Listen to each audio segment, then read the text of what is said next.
I'm Dave Wurzel, and you're watching PHTV4. This is Spotlight Issues, exploring today's topics. And specifically on this show, we're going to take a look at visiting the forest preserve during a pandemic. It looks a little bit different. Some of you might recognize the background here. This is actually Little Red Schoolhouse behind me. I have a lot of fond memories here. And we're going to talk about what it's like visiting the forest preserve, not just this area, but the surrounding area. Full disclosure, I'm going to have to say that I have a very strong bias here. I love the forest preserves. My parents brought us out here when we were little kids. I've walked these trails. I remember when the Little Red Schoolhouse was open to visitors. And then when my kids hit that age, we were visiting the area. I volunteer for the forest preserve. Now I'm doing a commercial for myself here, right? I volunteer, I pick up garbage, which I have a much better title through the forest preserve. We're called Obliterators. A great website, great information about volunteering. But today, we're going to talk about what is it like to visit the forest reserves now, okay? And also what activities and programs are available coming up. With us today, we have Maritza Rocha. She's with the Conservation and Experiential Department. Did I say that right? Correct. Okay, good. Thank you for joining us. Really appreciate this. First, can you tell us a little about, like, that title is even interesting to me. Like, what is your job? What do you do here at Little Red Schoolhouse and with the Forest Reserve District? Sure. Well, thank you, Dave, for having me on today at PHTV4. I'm really excited to be here with you all. And my name is Maritza Rocha. I'm the Nature Center Director here at Little Red Schoolhouse, and I oversee 500 acres of enclosed land. Wow. So that's just part of being a Nature Center Director. Let's say that sounds like a big responsibility. It is. It's a big responsibility, but it's a lot of fun. How long have you been doing that? I'm going on my second year this December. So congratulations. Well, thank you so much. 2-year anniversary coming up. 2-year anniversary coming up. So how about, let's talk about, it's on everybody's mind, obviously, the pandemic, and people want to go places and they want to do things. Things look different, right? And we're wearing masks, Indeed. Right? We're outside, but we're trying to stay spaced and we're wearing masks. I checked your website, the Forest Preserve District of Cook County. It's a wonderful website. It's got a lot of great information on it. You can find links about closures and cancellations, alerts, what activities are going on, all that. But how about maybe even just specifically, can you give us some examples that if somebody wants to bring the family out here today, or next week, what's different about visiting the Forest Reserve now? Sure, Dave. Obviously, our masks, right? Our masks are a huge, indicator of the times that we live in right now, and also physically distance. We here at the Forest Preserves, we do follow CDC guidelines, always up to date. With everything that's going on, and we're really trying to engage the public to continue to come and use these outdoor spaces. One of the things that has changed, I would have to say, is that there's a little bit more self-guided initiatives out there. And what I mean by that is previously we would have programming where we would involve families, groups of about 15 people. We actually now decrease that group size. We started off doing maybe more of a restriction and having 10 people or less, depending on whatever the CDC guidelines were. So you're still able to do some group Correct. Activities. Yes. But they are wearing masks. You're trying to space everybody out for safety. Correct. Right? Okay. Yeah. It's definitely a little bit different, but I like to think not as different because we still want to keep people coming. We still want to engage people here at the preserves. So we do have, for example, at 2:30 or 9:30 this morning, we had bird feedings to the public. And what we do is we go out here, right to my right, we actually have some crib cages, and we feed our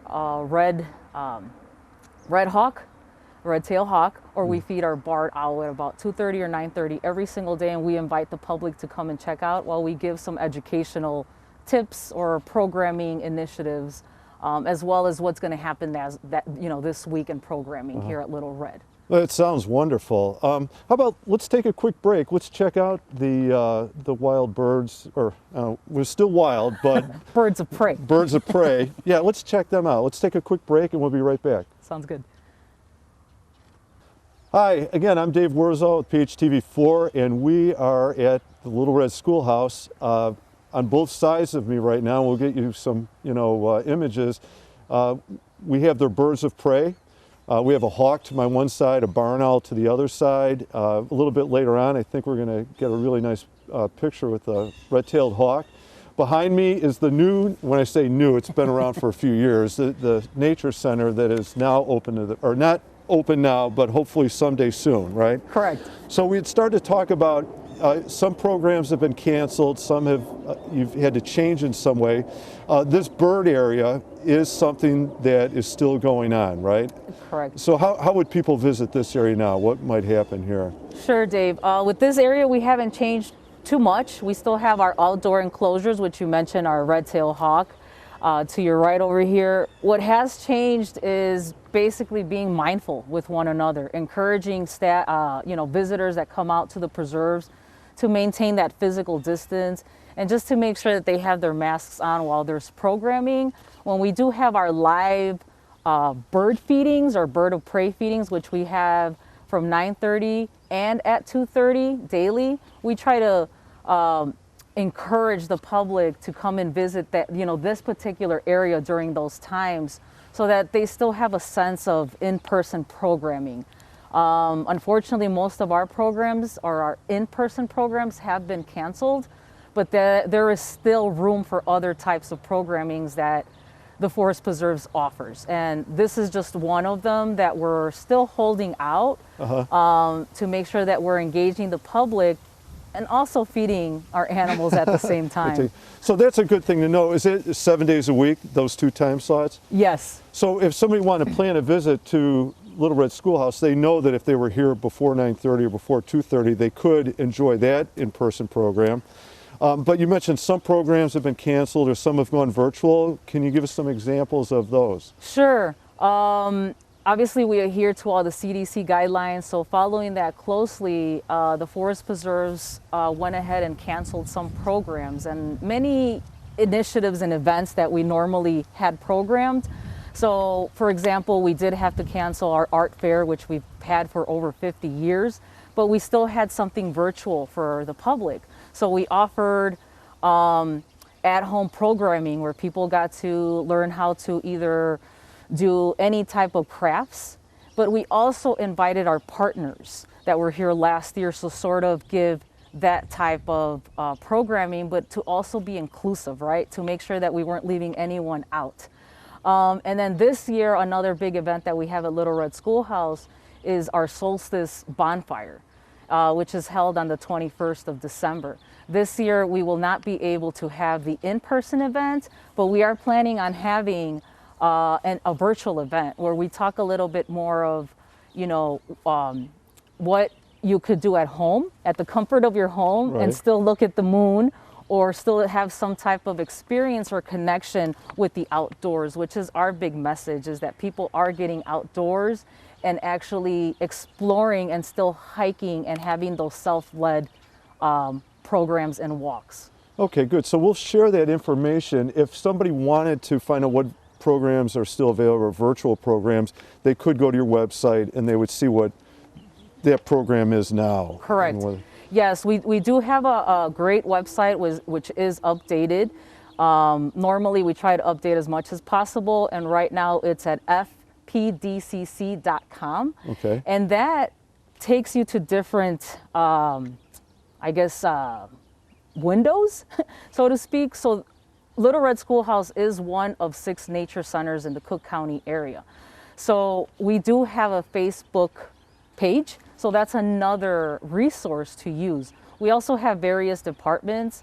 I know that today is today is November 16th, and today is the opening for our permits and all of our pavilion registration and reservations. So today you could jump online and actually start reserving things for 2021, and that's pavilions, groves, picnic areas for those types of events in 2021. So families still want to get together, family and friends, they have an activity or an event or a reunion or whatever the thing is, they could still reserve an outdoor space. I imagine there's a number. Yes. Is that number changed then because of the pandemic? Yes, correct. Obviously, before we really didn't have a limit. It was really to how many people would be able to be in that specific outdoor area. Sure.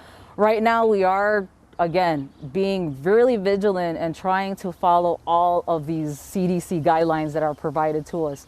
So right now, we are at 25 and under capacity. So if we do have any type of, or you come out with a group, just be really mindful, right? That's one of the things that we just encourage is that you maintain your distance. You can still come out with a group of people, but you got to maintain that distance and you got to just be respectful and wear your masks.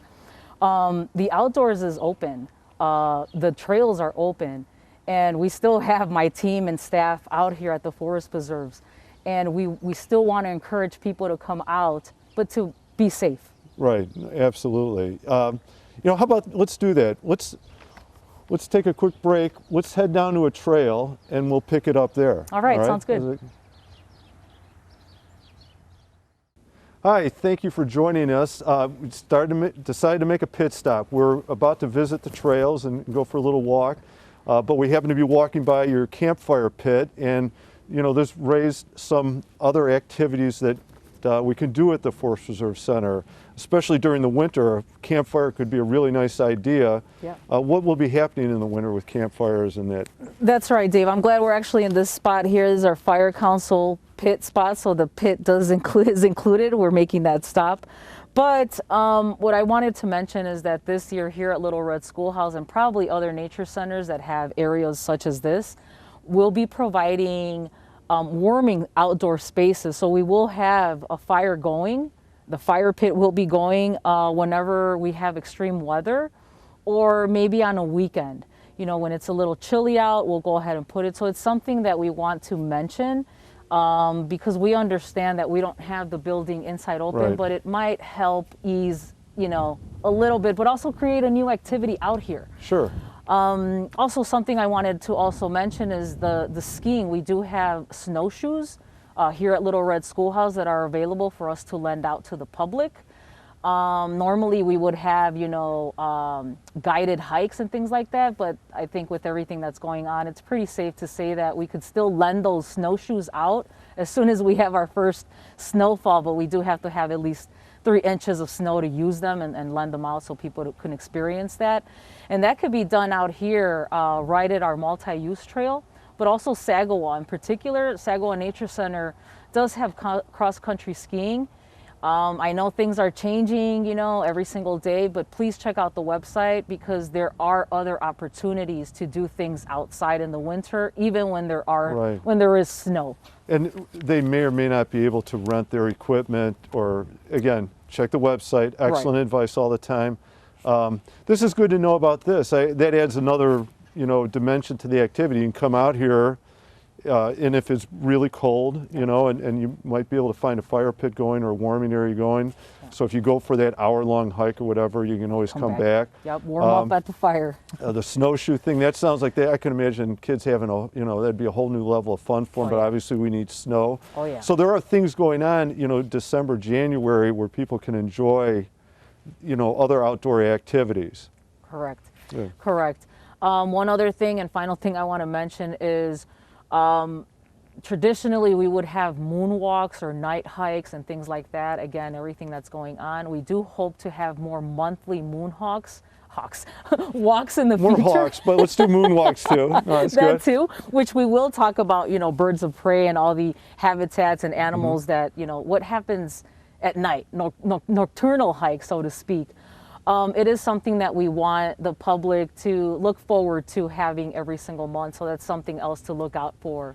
And particularly here at Little Red Schoolhouse, which we are partnered up with, you know, other institutions where we are able to have telescopes and actually have those things to lend for the public. But you're more than welcome to bring your binoculars, but also ask us at the welcome tent. Do you have, you know, any binoculars or anything that, you know, we're lending at that time for you to go ahead and go do your bird watch and whatnot? And I think you said Audubon Society's been out here. Correct. Yeah, we've been partnering up and still really trying to keep, our partners engaged and doing that. We did have the Audubon Society, the Great Lakes come out, the Chicago Society and the Foundation come out and lead some bilingual hikes back Oh, wow, on wonderful. Latin American or Latinx or Hispanic Heritage Month. And those were really popular. Again, we did keep them at minimal. It was nowhere Right. near the events that we would have before. But having those partners come out and actually do these types of events with us really enhance everything that we want to show the public of what is offered here. It sounds like a wonderful experience. And having when we're visiting here this past summer and in the fall, yeah, we saw all kinds of birds out here, and hawks and Yeah. my new personal favorite, the osprey, we saw out here, and yeah, it's great. I mean, there's a lot of wonderful things. Thanks for sharing that. How about let's head down onto the trail a little bit. Sounds good. All right. Okay, so Marissa, we've been talking about programs have, either changed, in some cases been canceled. We deal with alerts. There's a lot of uncertainty, there changes, even week to week. Yeah. But you did just mention, when we were off camera for a second, the nature trails out here, they're open how? They're open 362 days a year, with the exception of New Year's Day, Christmas Day, and Thanksgiving Day. We also close on those eves. We close at 2 A o'clock. little bit earlier. Other than that, we're open Monday through Friday, or just open all week, 7 days a week, from 8 to 4 p.m. And we currently do have restrooms open throughout the preserves, but every nature center has restrooms available for the public, which is a huge plus. It is. That's an important, because especially if you're out here with small children or you want to go for a hike for a couple hours. The trails out here are beautiful. We're standing at the foot of one right now with the lake in the background. It's a beautiful view, a beautiful location. So even though the physical building, the nature center, to see the exhibits is closed, Correct. there are restrooms they can access there and in other locations.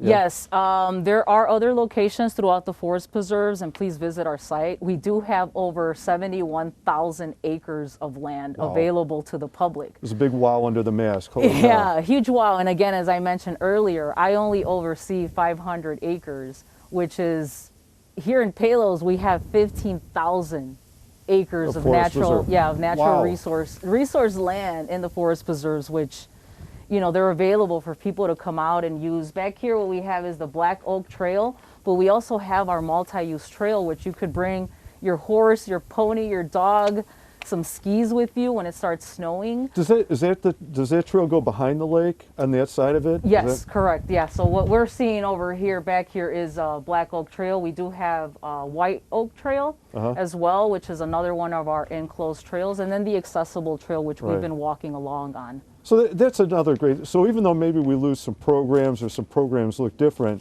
for families or friends or whoever, or people who want to go for a ride or people want to gather with a friend, this is a beautiful location any time of the year, even Yep. despite the pandemic.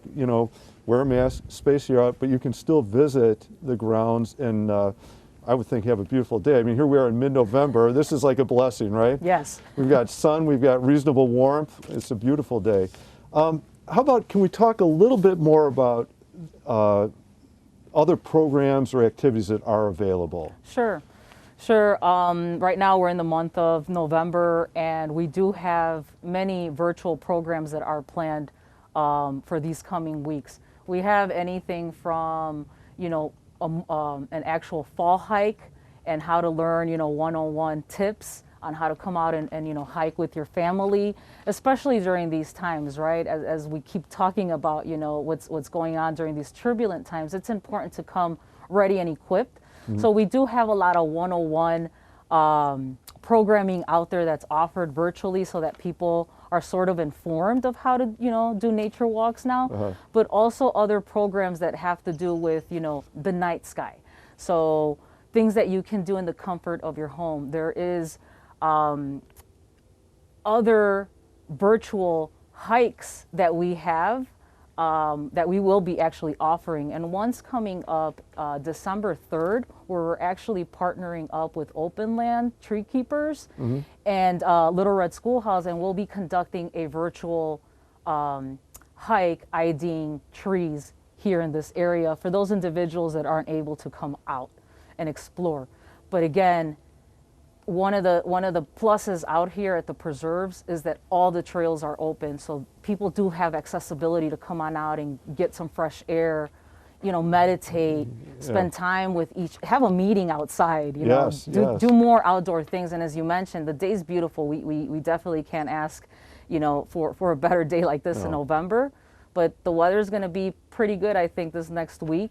I think we have a good stretch coming up. And, you know, it's interesting, like you're saying, they could check out a virtual program and then come actually visit the site on their own and experience it that way, too. Correct. You know, so, yeah, it sounds like a really nice way to, things are different, but there still is a way to enjoy it. Yes. Right? And again, that would be something, you know, check out the website to take a look at the list of the programs coming up, what's available. How about, you know, I'm going to mention the other places, okay? And when I mean other places, we're at Little Red Schoolhouse, but I mean like Swallow Cliff or Camp Sagamore or other locations. Yeah.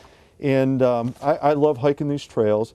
One of the things I noticed right away in the beginning, I used to work out at the stairs at Swallow Cliff, and that's shut down completely. And now it's you know, parking lot is cut in half. I've given up actually on the stairs. I still hike the trails, but to get parking there is incredibly difficult. I know you guys have shut down part of your parking lot. Yeah. That's to protect capacity, I Correct. think. Yeah, right now, I would probably say that all the parking lots and the preserves are at, you know, 50% capacity. And what that means is, correct, we have a few, you know, logs or other, you know, things that are obstructing those actual spaces, right? But we still have other available parking sites. For example, here you're at Little Red, but there's 4 parking sites across, you know, the way where people can park if they run out of room here, especially on a weekend. If it's this nice, we easily see, you know, 800 people come throughout the day and come and enjoy the preserves. But when we do since we do have limited parking, we do encourage people to park in other areas and then come and walk into the nature center, just because of what's going on. Right, right. And that'll still help space people out, you know, spread people out a little bit. Correct. And actually, I would imagine they're going to find new locations to explore too. Yeah. Right? You know, like we all know about Little Red Schoolhouse. We were talking earlier, I just discovered Tuma Lake. Tuma Lake is beautiful. I almost don't want to say it out loud because I don't want I don't want everybody to go there. But no, Tuma Lake is beautiful. People fish down there. It has a trail that goes around the lake. But maybe that's another thing. Like, you know, so parking lots have been, you know, restricted in some ways. What about some of those other activities like fishing in the preserves, other programs that other places have? You know, I know Camp Sagamore has a nature center, and they have activities. I know that things were advertised out of Swallow Cliff. I'm imagining those are not available anymore. But can you talk a little bit about what other things are happening or not happening? Sure, sure.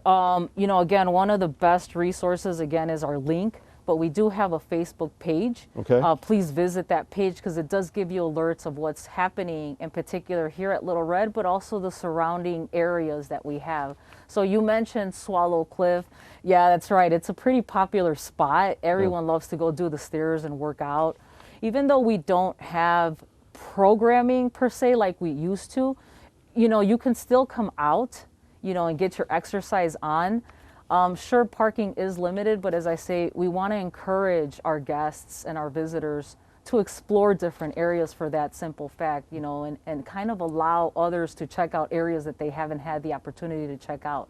So I do encourage the public to please, you know, check out other areas that you're curious about or you want to explore with your family. Again, they're exploration hikes, you know, and when the little ones come out, if you tell them we're going to go for a walk, more than likely they're not going to want to go for a walk. But if you say we're going to go explore, we're going to go on an exploration hike, it turns into something different. No, that's, as a matter of fact, I just had a conversation with a friend of mine who's much younger and still has, small children, and he called me the other day and he goes, hey, where do you recommend I go where my kids can climb out over logs or on rocks or, and you're right.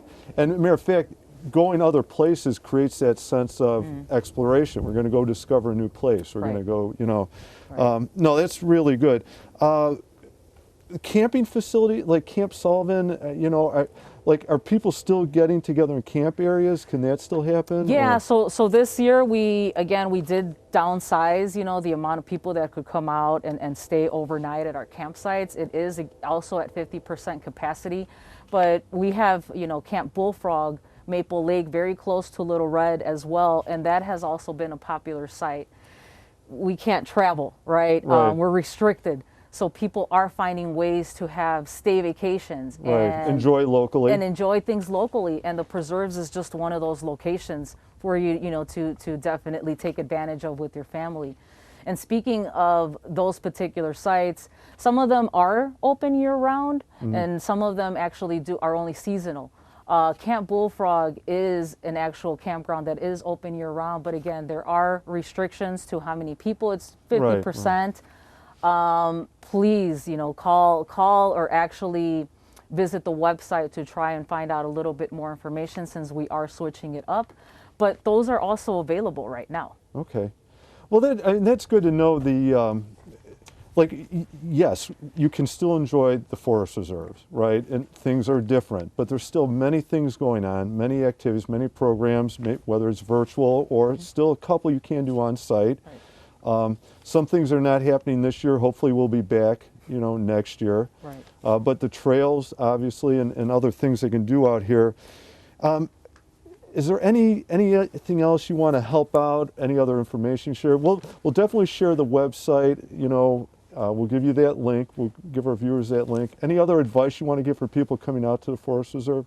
Yeah, just when you come on out, please make sure that you bring, bottled water with you, because that is another change at the Forest Preserves. We don't have any water fountains or water available for the public. So be self-sufficient in that regard. Yes, and just make sure that you dress accordingly. Check the weather in the morning. Also, there are still a few things that we do have available. We do have a welcome tent that we have outdoors now, since we no longer have that engagement area indoors for the public. We brought the inside outside. So now what we do is we do have staff on. So if somebody has a question, there's somebody they can go to. It's not like we're going to stumble out here like, I don't know, what do I do? Correct. Yeah, so we do have what's called welcome tents, which was more sort of like a greeting area, and also to find out information on what types of programs are offered. That way people still have the opportunity to actually do a check-in with an actual person live. Right. In regards to checking things on site. You could also download the app, and you're able to actually get maps on your phone now. Right. Before we would give guides or maps to people. Right now, with all the restrictions, we make sure that we prompt people to download our app, and they're able now to have the maps with them at all times, and that they could explore those areas. So a few things for us just to adjust. FP. It's fpdcc.com. That's the app thing too, or I'll find the app there. It'll be in there. It'll guide you on where to go, and you can download that. And it's a really good app because it shows you updates, but it also gives you all the trails that are currently open and in use. Okay. Oh, that's good. This has been really helpful. I feel like I've learned. I spend a lot of time out here and I love it, but I feel like I've learned a lot. I think there's a lot of good things still going on, and a lot of great ways people can still enjoy the Forest Reserve. Thank you for taking the time to help us out today and sharing the information. I really appreciate it. Hopefully we can visit again at some point and we can talk more about what's being offered out there. Yeah. So thank you for taking your time. Thank you, Dave. I'm Dave Wurzel. You've been watching Spotlight Issues, exploring today's topics, and we've been visiting the Forest Preserve at Little Red Schoolhouse.